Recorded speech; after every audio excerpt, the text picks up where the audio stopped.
Good morning, good evening, good afternoon, whatever time it is, wherever you are.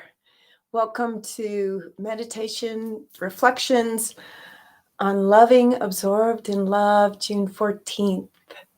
June 14th, let's see, we're almost halfway done with another series, this series on loving. So today, in reflection time, do you like my t-shirt, Stillness? I had this made. I have them on my website, not to be a commercial, but I guess it was kind of commercial. But basically, I like it because it's a good reminder of that place of stillness. And in that place of stillness is this place of altitude. I was aware of this place today, a place of consciousness, where it's, how do I explain it? I don't know how to articulate this, but I'll try.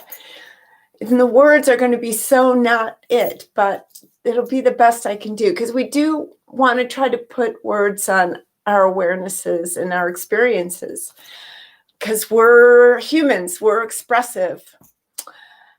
We have a lot going on in the world, of course. We have yet another person, another Black person got killed who was doing nothing but sleeping in his car. And people are out protesting. And I have a group of women, we meet on Sundays through Zoom, and it's a place to share and just get clear of things that are bothering us. And I was thinking about that. Well, what would I share today in this Sunday? Today is Sunday, if you're watching it live, or if you're not. And I thought, here's the thought experiment, or the consciousness experiment. How would God look at all this? How would God look at our current events? Now, I know some people want to avoid current events at all costs. I don't believe we're called to bury our heads in the sand. I believe, there's Mike right on cue. Mike, you're not burying your head in the sand. Come on, you want to come up here, Mike? Mike. But being aware of what's going on in our world, whether we're out protesting with some of the people that are standing up for change and making a huge difference, because policies all across the United States are starting to change. Even in Europe, policies are starting to change. So people going out and standing up affects change. It's how we got to vote. It's how women got to vote. It's how slavery ended. It's how civil rights happened. It was people standing up. But I know that some people, this is painful, or for some reason, they take it painfully. And so they don't want to know about it. But there's a place where you can be involved, however you're involved, holding the light, sending the light, being in peace as a peace bearer, or out protesting, or writing letters to Congress people, voting, whatever it is, because we're called to be responsible in this life as human beings. What my teacher, John Roger, here's Mike, would say is, this is practical spirituality. We're practicing. We're not meant to go live in a cave or live on a mountaintop. We're meant to be engaged. And I know he was very engaged in the news. And the news was on sort of day and night at his house, from what I've told, or in his hotel rooms as he traveled most of the year. And yet, knowing a little bit of him, and you can be above that in the world, not a part of it, and yet a part of it. It's a paradox. When you're looking at it from the way God looks at it, it's a place of complete awareness of it, not putting your head in the sand, and acceptance of it, and service. And I think that's how we approach our responsibilities as citizens, as community members, as members in families, as members in churches, as members, all the places that we are involved in, that we're members of. This is truly what we take seriously and take a part in. And that's loving. That's the reason I'm bringing it up today. That's loving. That's how we put our bodies on the line, as my teacher JR would say. That's how we take loving in action. We all are called to different things. And whatever those things are is right for us. But I think we're all called to know what's going on and to face it, painful or not. And it doesn't have to be painful. If God's looking at all this, do you think God is in pain? I think he's laughing. She's laughing. So we can look at these things from that altitude. And we're called to that also. We're called to that also. So let's go into meditation, into stillness, into exercising our spirit, spiritual exercises, where we actually move to that altitude. And we start to learn and master how to handle all these things, not to avoid it, not to change the subject, not to, go this way. Oh, I don't like that. I don't like that. I'll go this way. No, to go right through it, whether you like it or not, because that's what we're called to do. We are human beings, spiritual beings, having a human experience.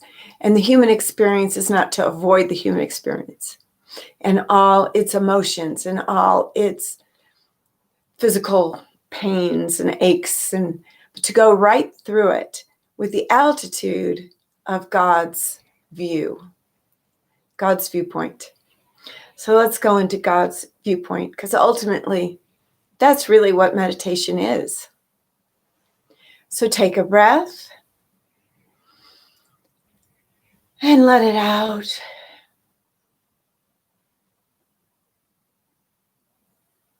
Take another breath in. Bring that beautiful breath of life through your spine, the base of your spine, through your torso, up through your neck, cranium, out the top of your head, and feel that breath sort of circle around your whole body, sort of encapsulating it in life force and loving. And another breath in. Feel that breath fill you, expand outside of you, bring you into stillness. And another deep breath, and feel that conscious breath come into your heart and lead you into that sweet spot of stillness.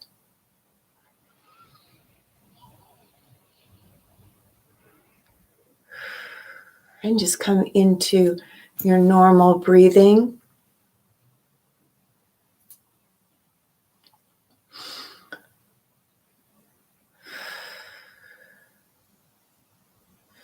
Maybe you'll get tingles in your head or parts of your body as it starts to just release into this light. And as your body, mind, emotions opens to this beautiful, glorious light, this breath of God, this sanctity, these blessings. And in this, we want to open up our spiritual eyes and ears as we invite ourselves into the very highest upon high. And from this height of consciousness, this height of goodness, we open our spiritual eyes and align ourselves, come into union and communion with God's eyes. We bring ourselves right into the Godhead. And from this point of view, from this greatest altitude, we look back at ourselves, sitting in your chair or lying in your bed or standing or wherever you are. Look back at yourself, and what do you see? How does God see you?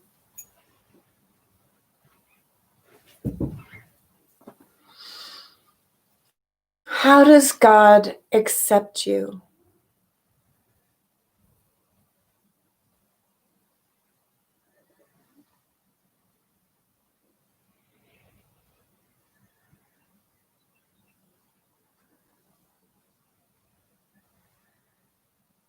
How does God view your life?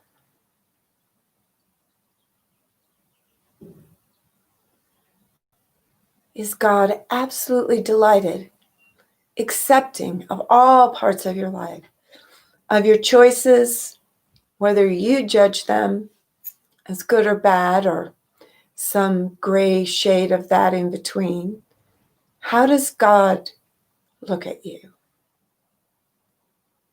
From this point of view, is there complete and utter acceptance?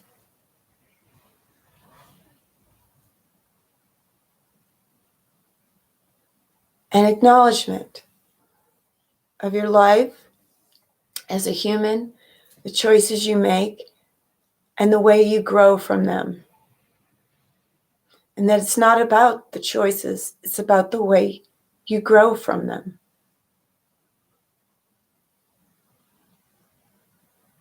Does God look at you and it doesn't matter what you have or don't have, what you look like or don't look like, how you feel?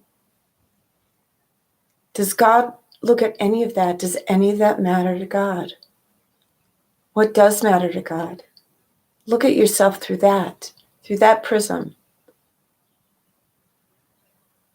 We'll just take a minute for you to open your spiritual eyes and look at every aspect of yourself as God sees you.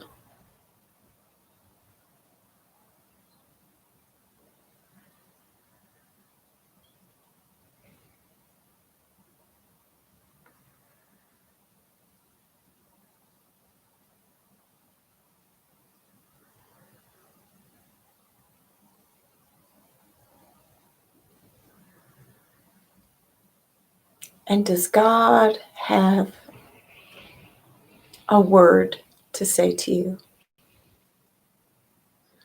For example, I'm hearing the words, "You are delightful.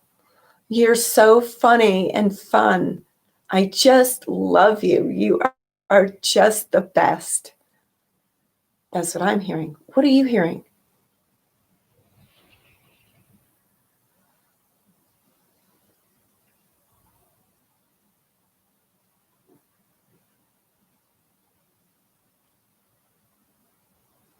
Now, let's look from God's eyes on this world. How does God see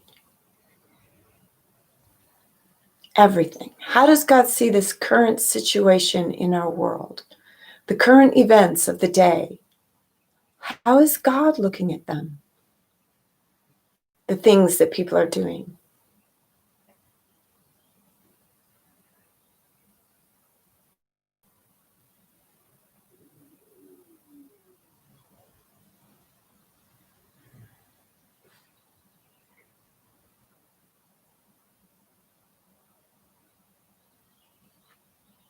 What does God say about it? Open your spiritual ears to hear.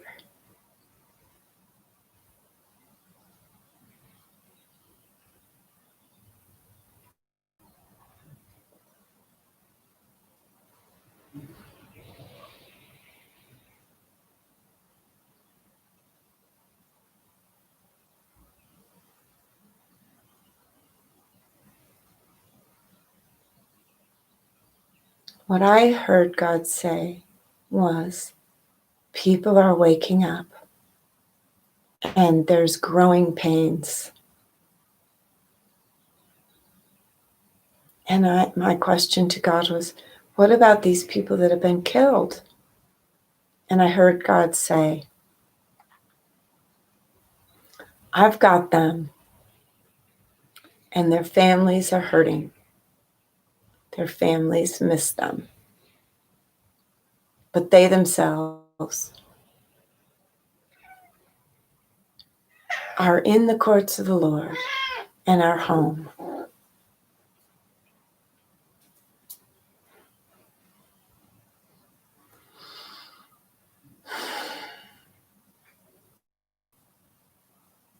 What do you hear God say?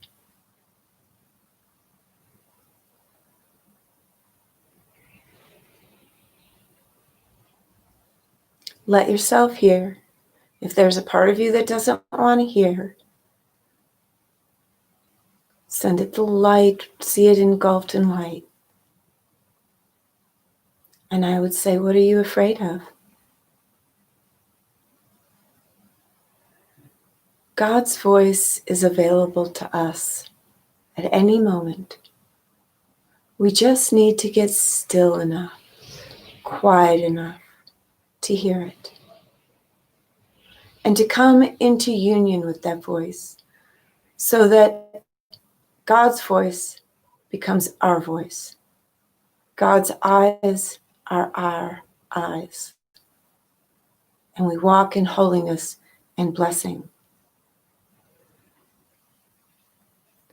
fully embracing our lives on this planet and all that goes on here. And at the same time, in the altitude of the spiritual awakening, the spiritual consciousness, and that multidimensional consciousness.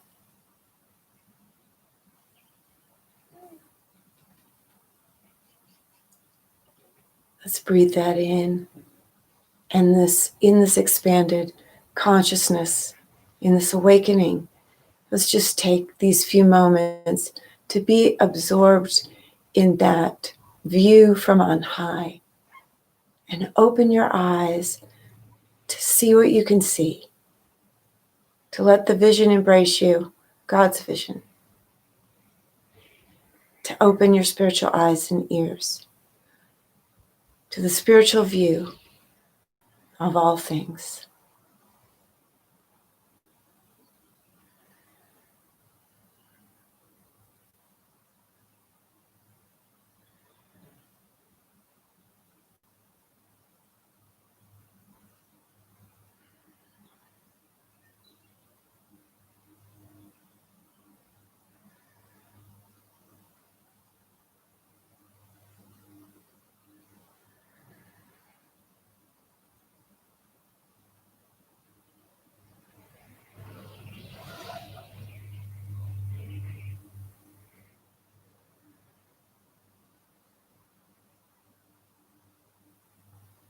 Now open your spiritual eyes to the spiritual view of the courts of the Lord, the heart of God, the home of your soul.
And find your breath.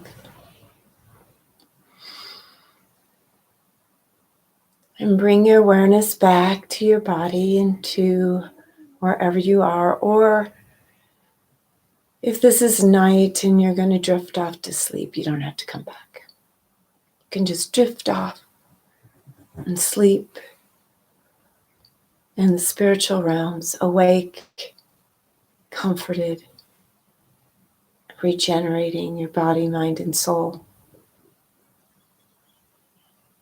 And you can always listen to your favorite meditation over and over to put you to sleep if you'd like, any time of day. So when you're ready, you can open your eyes. And I just wish you a very great day. Very great day. I have wiggly mic on my lap. Great blessings to you, everyone. See you tomorrow.